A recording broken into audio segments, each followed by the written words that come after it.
So this is called cis-butene,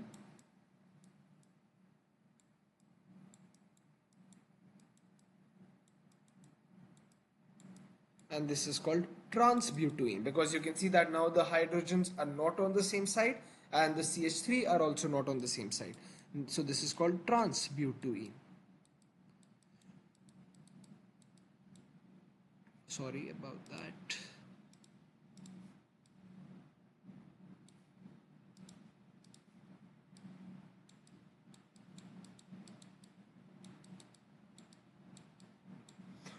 So cis-butene and trans-butene, and this is also called is also called the Z isomer. The cis isomer is also called the Z isomer, and the trans isomer is also called the E isomer. So that's why geometric isomerism is known as cis trans isomerism and EZ isomerism.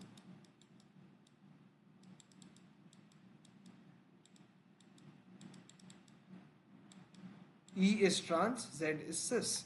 So I preferred writing geometric isomerism, but you can also write cis trans isomerism. I have never really isomerism. I have never really seen EZ isomerism in the mark schemes, so I will not recommend you to write EZ isomerism, but you can write cis trans isomerism or you can write geometric isomerism. Both are fine. So don't write geometrical isomerism because that's wrong. It is geometric isomerism, not geometrical isomerism. So I made that mistake, so I don't want you to make the same mistake. Now, the condition for this is that it has to be so definite. First of all, it has to have carbon-carbon double bond. Otherwise cis trans isomerism cannot take place.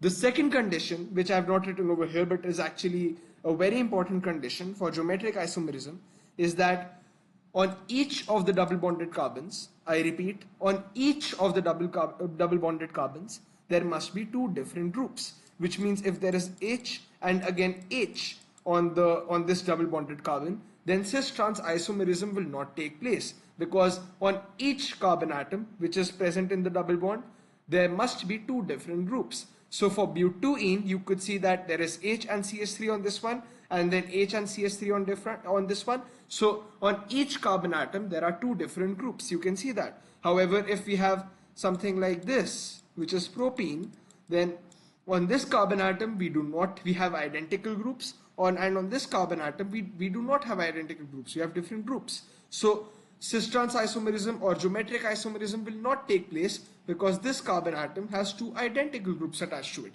So this is a very important concept. Remember that.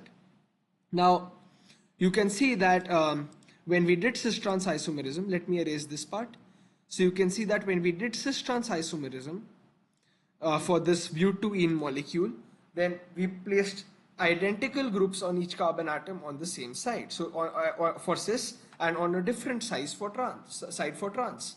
Now, if I have to make a skeletal formula, the skeletal formula will also look like this,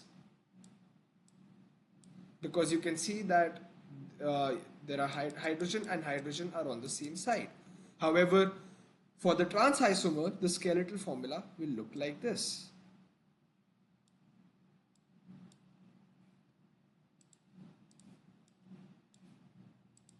For the trans isomer, the skeletal formula will look like either this, or you can also write this. Both are the same things. But for the trans isomer, it looks like this, because you can see that hydrogen on this side and hydrogen on this side, opposite sides.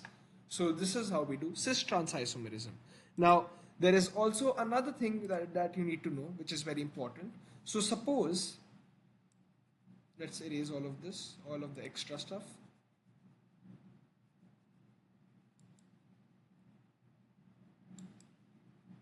Now I'm saying suppose we had a CH3 group here,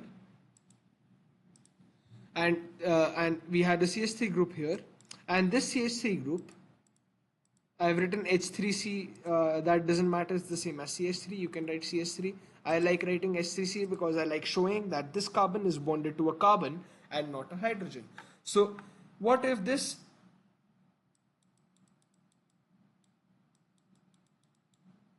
there is a CH3CH2 over here, but a CH3 over here.